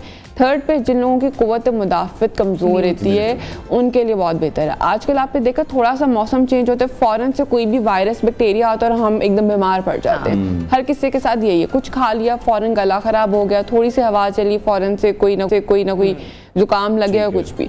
तरबूज के अंदर पानी भी है, साथ में ऐसे न्यूट्रिएंट्स हैं जो इम्यून सिस्टम को एनहांस रखते हैं। सो इसका इस्तेमाल जब सीजनल चेंजेस के टाइम पे लाजमी करें ताकि आपकी बॉडी में कोई भी वायरल अटैक या बैक्टीरियल अटैक ना हो सके। इसके अलावा इसके बीज हम बड़े निकाल के खा रहे होते हैं कि बीज ना अंदर चले जाए। इसके बीज के अंदर भी हमारे पास ऐसे न्यूट्रिएंट्स हैं जो आपकी हेल्थ के लिए इंपॉर्टेंट है। सबसे पहले जो हमारे पास अस्थमा के पेशेंट्स आ जाते हैं, जिनको अस्थमा का प्रॉब्लम रहता है या जिनको सांस से रिलेटेड प्रॉब्लम्स रहते हैं, उनके लिए इसके बीज बहुत इंपॉर्टेंट है। उसमें मैग्नीशियम होता है जो आपके लंग्स की वेसल्स को खोल के रखता है, उनको टाइट होने से रोकता है। जिन लोगों को जैसे लंग्स में पानी पड़ रहा है या जिनके लंग्स में कंजेशन है, उनकी वेसल्स टाइट हो रही हैं, तो उनको उसको वेसो डायलेट करने में मैग्नीशियम जो हमें तरबूज के बीज से मिलता है बहुत अहम रोल प्ले कर रहा है। अच्छा ज़ोहा, जब आप बीज के बारे में बात करेंगे तो तरबूज में दो तरह के बीज होते हैं। एक तो वो छोटा वाला होता है जो सफेद रंग का होता है और नरम सा होता है, एक वो तो जो काला वाला थोड़ा सख्त सा होता है। तो क्या दोनों ही खा लेने चाहिए या एक से इज्तनाब करना चाहिए? नहीं, बेहतर यही कि आप दोनों ही खा लें, क्योंकि ये स्पेसिफाइड नहीं हुआ कि ब्लैक वाले में है या व्हाइट वाले में। दोनों आपके लिए अच्छे हैं, तो बेहतर ये कि आप जब खाएं तरबूज तो वो भी आप साथ खा जाएं, ताकि आपकी बॉडी में उससे भी अफादत हो सके। इवन अब तो हम काम कर रहे हैं तरबूज के पील के ऊपर कि इसका जो छिलका, इतना हार्ड छिलका है, ये हमारे सेहत के लिए कैसा बेनिफिशियल हो सकता है। तो अब तो बहुत सी रेसिपीज भी इसके ऊपर बन रही हैं और साइंस भी इसके ऊपर रिसर्च कर रही है कि किस तरह से जिसका छिलका है वो हमारी सेहत के लिए अच्छा है। क्योंकि आपने कभी देखा वो पानी से भरा होता है, आप जब उसको तोड़ते हैं तो उसमें से अच्छा खासा वाटर कंटेंट निकलता है। तो उसमें है कि इसमें कुछ ऐसे न्यूट्रिएंट्स हैं जो हमारे हेल्थ स्टेटस के लिए इंपॉर्टेंट है। तो लेट्स सी अभी फ्यूचर में क्या क्या उसके बारे में प्रॉब्लम्स निकलते हैं, लेकिन अभी कोई एसेज नहीं है कि जो हम कोट करें। ठीक है, अच्छा, और क्वांटिटी का भी हमें थोड़ा सा आइडिया दे दें, क्योंकि हम लोग फिर क्वांटिटी में जरा आगे निकल जाते हैं खाना किसी भी चीज को खाने में। तो क्या क्वांटिटी खानी चाहिए, बेस्ट टाइमिंग क्या है, किस टाइम नहीं खाना चाहिए? हाँ, इसमें ऐसे है कि ये वेट लॉस के पेशेंट्स के लिए बहुत अच्छा है। अच्छा, उस तरह से अच्छा है कि वहाँ पर हम लोगों को जैसे इसमें फाइबर मौजूद है। वेट लॉस में इंपॉर्टेंट होता है कि आप ऐसी चीजें खाएं जिसमें फाइबर और आपकी भूख सप्रेस्ड रहे। लेकिन हम लोग ये समझते हैं कि पूरा दिन हम तरबूज खाएंगे हमारा वजन कम हो जाएगा और हमें भूख नहीं लगे। This is not right. आप तरबूज खाएं, आप कोशिश करें कि इसको मील से पहले ले लें। यूजुअली हम रिकमेंड करते हैं कि आप स्वीट चीज कोई भी वो आफ्टर द मील लें, लेकिन जो फ्रूट्स है वो हम बिफोर मील रिकमेंड करते हैं जो आपकी भूख को सुप्रेस करें। यूजुअली फ्रूट्स एज एपेटाइजर काम कर रहे होते हैं, जैसे एप्पल एपेटाइजर है, लेकिन तरबूज एज सटाइटी एजेंट काम कर सकते हैं, यानी कि आपकी भूख को सुप्रेस कर सकते हैं due to great fibre content. अब खाना कितने, ये टोटली डिपेंड करता है पेशेंट की हाइट, वेट, उसकी एज के ऊपर, उसकी रिक्वायरमेंट के ऊपर। अगर एक नॉर्मल बंदा मेरे पास आता है तो मैं उसको इस तरह से रिकमेंड करती हूँ कि आप 1 कप तरबूज। अच्छा, मुझे ये बताएं जोहा कि जैसे मैं और मैं आपने जब वेट लॉस के बारे में बात की ना, मैं वो सवाल भी लेने वाली थी। जो वो लोग वेट लॉस या फिर वेट मेंटेन करने का सोच रहे हैं, और अगर वो दोपहर के टाइम में 3 से 5 के दरमियान, जैसे मुझे उसको भूख लग रही थी, तो मेरी कोशिश यही होती है कि कोई ना कोई फल में खा लूं या कोई कबाब ग्रिल करके खा लूं रोटी के बगैर। तो मुझे कितनी क्वांटिटी में तरबूज खाना है? अच्छा, आपको टाइम सबसे पहले मैं बता दूं कि आपके लिए 10 से 12 बजे का टाइम या 3 to 5 का टाइम फ्रूट्स के लिए बेहतरीन होता है। ठीक है, अब आपने जैसे पूछा कि कितनी अमाउंट में हम खा सकते हैं, तो आपके लिए 1 कप तरबूज बेहतर है। पेट नहीं भरता उससे, तो आपने पेट भरना, रूह नहीं भरती है, रूह नहीं भरती है। यही प्रॉब्लम है हम लोगों को। उसका एक सिंपल सोल्यूशन ये कि आप उसके छोटे छोटे चंक्स में उसको काटें। अच्छा। बड़े क्यूब्स ना काटें। आप जितने छोटे चंक्स में काटेंगे और जितना उसको प्रोलॉन्ग च्यूइंग का टाइम देंगे, उतना आपकी भूख सुप्रेस होती रहेगी और आपको वो जो एक बाउल आपने काटा होगा, 1 कप, वो आपको इतना सेटिस्फाई कर देगा कि आपको होगा कि दिस इज क्वाइट सफिशिएंट। अच्छा, इस कप में भी एक होती है ना कि एक होता है हम लोगों के पास बिल्कुल छोटा टी कप, ठीक है ना, एक होता है जो हम लोग बाउल की तरह से खाने के लिए जो होते से आम लोगों में, नहीं मग्गे की तरफ में नहीं आ रही, वो जो कटोरी टाइप से सीन होता है, तो हम एक वो छोटा वाला बाउल भी ले सकते हैं। आपको बताती हूँ 250 ml का जो कप होता है वो आपके लिए बिल्कुल ठीक है, वो इनफ है। 250 ml के अंदर जितने क्यूब्स आ सकते हैं वो इनफ है आपके लिए। और जो डाइजेशन सिस्टम है उसको भी कहीं ना कहीं हेल्पफुल है ये? बिल्कुल हेल्पफुल है। जैसे कि मैंने बताया ये डायरिया कर देता है, लेकिन ये कॉन्स्टिपेशन के लिए बहुत अच्छा है। जिन लोगों को कब्ज की शिकायत बहुत रहती है वो इसका इस्तेमाल लाजमी करें, क्योंकि इसके अंदर आप देखा फाइबर कितना ज्यादा होता है। तो कोशिश करें कि इसको जूस के फॉर्म में ना लें, इसको आप इसके जो होल फ्रूट है उसकी फॉर्म में लें। और इसके ऊपर वैसे भी जो लोग डाइटिंग पर होते हैं ना, वेट लॉस की तरफ होते हैं, क्योंकि उन्होंने ब्रेड वगैरह छोड़ी होती है, उनको कॉन्स्टिपेशन का इशू रहता है, तो मेरे ख्याल से तरबूज बहुत अच्छा रह जाएगा उनके लिए। और शुरू में जब हमने सेगमेंट स्टार्ट किया था तो मेरा एक सवाल था कि बहुत सारे कैफेज, बहुत सारी शॉप्स, ये एक कल्चर उन्होंने इंट्रोड्यूस करवा दिया है कि आप अपना ड्रिंक डाल रहे हैं, ठीक है ना, उसको कोई मार्गिटा बना रहे हैं, कभी कुछ कोई बोजीरो बन रहा है, पता नहीं अजीब अजीब नाम है। तो ये अच्छी है हमारे मेद और जिगर के लिए? ये सबसे पहले तो अच्छी नहीं है, क्योंकि तरबूज को ऑक्सीडाइज कर देती हैं। अब तरबूज बॉडी में जाके एज एंटीऑक्सीडेंट काम करते हैं कि जितनी सोडा ड्रिंक्स हैं उसको ऑक्सीडाइज कर देती हैं, यानी कि उसकी हिफाजत खत्म कर देती हैं। वो सिर्फ टेस्ट दे रहा है आपको, सिर्फ जुबान के लिए वो अच्छा है, बाकी पूरी बॉडी के लिए आप क्या करें कि तरबूज भी ऑक्सीडाइज है, अंदर कोला भी ऑक्सीडाइज है, बॉडी ऑक्सीडाइज है, यानी कि बॉडी में जाके वही एजिंग का प्रोसेस शुरू हो जाएगा। डिफरेंट क्रोनिक डिजीज जैसे डायबिटीज का मसला, हार्ट डिजीज का मसला, क्योंकि जितनी भी ऑक्सीडाइज करने वाली चीजें ना आपकी वेसल्स को हिट करती हैं जाके, और इनको जब हिट होता है तो ऑब्वियसली वहां पे मसाइल जन्म लेते ही लेते हैं। तो इट्स बेटर कि आप इसमें कोई भी सोडा ऐड ऑन ना करें। मैं तो इवन चीनी, नमक भी इसमें डालने से परहेज का कहती हूँ, क्योंकि वो आप ऐड करके इसकी हिफाजत को खराब कर रहे हैं। ठीक है। और एक जो प्रैक्टिस हम आम देखते हैं लोगों में, नहार मुंह तरबूज खाने की, वो प्रैक्टिस ठीक है? नहीं, जैसे मैंने बताया इसका एक स्पेसिफिक टाइम है जो है 10 से 12 बजे का टाइम, और 3 to यानी कि 5 o'clock तक का जो टाइम है वो हमारे पास बेहतरीन टाइम है। एम्प्टी स्टमक या बिफोर गोइंग टू बेड आप कभी भी फ्रूट का इस्तेमाल ना करें, क्योंकि इसके इस्तेमाल से आपके शुगर लेवल्स भी फ्लक्चुएट करते हैं, आप डायबिटीज़ की तरफ जा सकते हैं। अगेन इसमें जैसे शुगर कंटेंट भी होता है तो आपको मोटापे की तरफ लेकर जाएगा अगर आप खराब टाइम पे लेंगे और खराब क्वांटिटी में इस्तेमाल करेंगे। अच्छा, कुछ लोग ऐसे होते हैं कि जो खाने से ज्यादा ना चेहरे पर लगाने को बहुत ज्यादा तरजीह देते हैं। मेरे खुद के भी एक दो दोस्त ऐसे नहीं हैं, उस पे फ्रूट्स बने होते हैं, बिल्कुल ऐसे ही है। तो वाटरमेलन एक्सट्रैक्ट के नाम से आ रहा है, एंटी एजिंग प्रॉपर्टीज आ रही है। तो जैसे मैंने आपको बताया कि वाटरमेलन एंटी एजिंग का काम कर रहा है, सबसे दूसरा बेनिफिट ही मैंने इसका ये बताया। लेकिन इसका बेनिफिट आपको मिलता है जिसको आप कंज्यूम करते हैं। स्किन के ऊपर जस्ट अप्लाई करने से आपको इतना अच्छा बेनिफिट नहीं मिलता। आप जब तक अंदर से स्ट्रांग होंगे वो चीज आपके बाहर रिफ्लेक्शन में आती है। सो इट्स बेटर कि आप इसको अपनी रूटीन में, डाइट में शामिल करें। इसका मास्क आप ना लगाएं, उसका बेहतर है कि उसको आप खा लें, बेहतर है, बेहतर यही है। चलें, बहुत शुक्रिया माहिर ग़िज़ाई ज़ोहा सुहेल हमारे साथ इन कॉन्वर्सेशन थी। नाज़रीन, ब्रेक के बाद आपको दोबारा ज्वाइन करें। Stay tuned new Pakistan.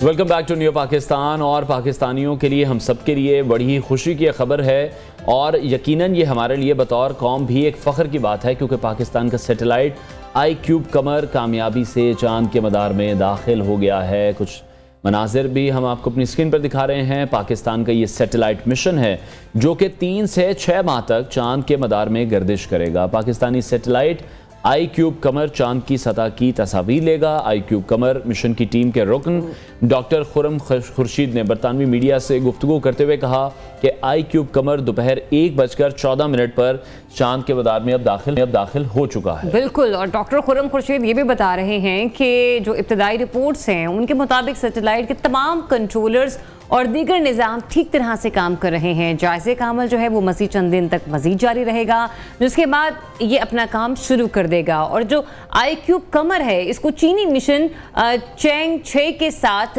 3 मई को मेनान स्पेस लॉन्च साइट से खला में भेजा गया था, जबकि चीन के चैंग 6 के मिशन का मकसद चांद की सतह से नमूने इकट्ठे करना है। अब ये दुनिया का पहला मिशन है जो चांद की दूसरी तरफ से जो है नमूने हासिल करेगा, सैंपल्स कलेक्ट करेगा। और बताया ये भी जा रहा है कि पाकिस्तानी सैटेलाइट iCube कमर 2 ऑप्टिकल कैमरों से लेस है जो कि चांद की सतह की तस्वीर लेने के लिए इस्तेमाल किया जाता है। बिल्कुल, और इस मिशन में चांद पर चक्कर लगाना, वहां पर टेक ऑफ करना और वापस पहुंचना भी शामिल है, जबकि ये 2 किलोग्राम तक का मादा उठाने की कोशिश भी वहां से करेगा जो सैम्पलिंग की जाती है। और this is the first time कि चांद की एक दूसरी साइड पर वहाँ की तस्वीर ली जाएंगी, वहाँ से जो सैंपल्स हैं वो लेने की कोशिश भी की जाएगी। तो मनासिर इस वक्त देख रहे हैं आप न्यू की स्क्रीन पर। बतौर कौम भी हमारे लिए बड़ी ही फ़ख्र की बात है कि पाकिस्तान ने भी बिलाखिर जो अपना मिशन है चांद के लिए वो भेज दिया है। बहुत बड़ी अकॉम्प्लिशमेंट है जिसकी काफ़ी देर से तैयारियाँ भी की जा रही थी, और यकीनी तौर पर चाइना के साथ मिलकर इश्तराक करके कोलैबोरेशन के ज़रिए ये जो मिशन है ये चांद की तरफ रवाना किया गया है। बिल्कुल, और हमने देखा है कि पाक चीन दोस्ती जो है वो बड़ी ही मजबूत है, बड़ी ही स्ट्रॉन्ग है, और इसकी एक बड़ी उम्दा मिसाल हमें ये iCube सूरत में भी देखने को मिल रही है। और दूसरा ये कि जब मून सैंपल्स कलेक्ट किए जाएंगे तो डेफिनेटली वो पूरी दुनिया के लिए भी बड़े हैरत ज़दा होंगे। हर किसी की कोशिश होगी कि कहीं ना कहीं इनको म्यूजियम में रखा जाए, लेकिन वो जाहिर सी बात है पहले उन सैंपल्स को लाया जाएगा और उस पर रिसर्च की जाएगी। रिसर्च में बड़ा हेल्पफुल होंगे, जिस तरह से बार बार ये बातें की जाती हैं कि चांद पर क्या पानी की मौजूदगी है या नहीं है, तो ये तमाम चीज़ें भी फिर क्लियर होंगी। बहरहाल आगे बढ़ते हैं। एक और इंटरेस्टिंग खबर है जो आपके साथ हमने शेयर करनी है। एक बड़ा हैरानकुन वाक़या है जो कि वेल्स में एक खातून के साथ पेश आया है, जिन्हें 54 साल कबल गुम होने वाली अपनी मंगनी की अंगूठी मौजज़ाना तौर पर मिल गई है। वेल्स से ताल्लुक़ रखने वाली मार्लिन हैं जिन्होंने 54 साल से गुम अपनी मंगनी की अंगूठी आखिरकार दोबारा पाली है, जो कि इस वक्त आप तस्वीर में भी देख रहे हैं। 76 साल मार्लिन ने मकामी मीडिया को ये बताया कि अंगूठी का वापस मिल जाना वाकई इनके लिए एक हैरानकुन भी था और जज्बाती वाक़या भी था। उन्होंने बताया कि 1970 में अपने ख़ानदानी फार्म पर वो मवेशियों को चारा खिलाने के दौरान अंगूठी उनसे गुम हो गई थी। खातून ने यह भी बताया कि मैं और मेरे घर वालों ने कई दिनों तक अंगूठी ढूंढने की कोशिश भी की कि शायद मिल जाए, लेकिन फिर उन्होंने हार मान ली और ज़हनी तौर पर यह कबूल कर लिया कि उनकी अंगूठी गुम हो चुकी है। बिल्कुल ऐसा ही है। और दूसरी जानिब हमने देखा कि कीथ फिलिप्स नामी एक शहरी जो कि मेटल डिटेक्टर से धातों को तलाश करने का शौक रखते हैं, उन्होंने मार्लन का हाल ही में वाकया सुनने के बाद ये फैसला किया कि वहां पर फॉर्म पर जाकर वो उस अंगूठी को तलाश करेंगे। तो कीथ ने मुतादिद बार फॉर्म पर राब्ता किया और ज़मीन जो थी उसकी इजाज़त लेना चाहे कि जिस पर मालिक ने उन्हें इजाज़त दे दी और फिर मालिक ने कहा कि मिस्टर कीथ आए यहाँ पर और वो वहाँ पर ये देख सकते हैं, ढूंढ सकते हैं। अगर उनको अंगूठी मिल जाती तो 1 हफ्ते से जायद वो वहाँ पर उस फॉर्म की तलाशी लेते रहे अपने मेटल डिटेक्टर के थ्रू और फिर 1 हफ्ते के बाद उन्हें फाइनली कामयाबी हासिल हुई और मिस्टर फिलिप्स उन्होंने कहा कि मेरे पास आए और अपनी मुट्ठी में अंगूठी दिखाई। पहले तो उन्होंने कहा कि मुझे वाकई यकीन नहीं आ रहा था कि अंगूठी मेरी है, खातून ने ये बताया, लेकिन फिर कीथ फिलिप्स ने उनसे कहा कि जो मेरे लिए आपने किया मैं उसका शुक्रिया अदा करता हूँ, क्योंकि वो भी उनके लिए भी एक यूं कह लीजिए कि खोजना मोमेंट है, बिल्कुल मोमेंट था। इतने सालों बाद कोई चीज मिल जाना, गुम हुई भी, कभी आपकी कोई चीज गुम हुई हो और फिर मिल गई हो। अच्छा, वैसे आपस की बात बताऊं, मेरी भी एंगेजमेंट रिंग ने एक दफा मेरे से गिर गई थी। अच्छा। और मैं जिसको कहते हैं कि मुझे ससुरालियों से ज्यादा अपनी अम्मी का डर था, परेशानी होती है, वो ये कहेंगे कि तुमने अंगूठी घुमा दी, तुम्हारा दिमाग ठीक हो। ठीक 1 हफ्ते की बात है ये अनवर, और मैं इतनी परेशान कि मुझे समझ नहीं आ रही थी कि वो गई है तो गई कहाँ है। एनीवेज जब मैंने लाइट शेड चला कर देखा, सब कुछ देखा, तो बिल्कुल जो मेरी बहन का बेडरूम था उसके साथ साथ ना, मतलब नहीं ड्रॉर नहीं, वो जो होती है ना लकड़ी वाला एरिया, लंबाई वाला हिस्सा, बिल्कुल उसके नीचे पड़ी हुई थी। और वो भी अगर मैं टॉर्च से बड़ी कोशिश करके ना ढूंढती ना तो वो शायद मुझे ना मिलती।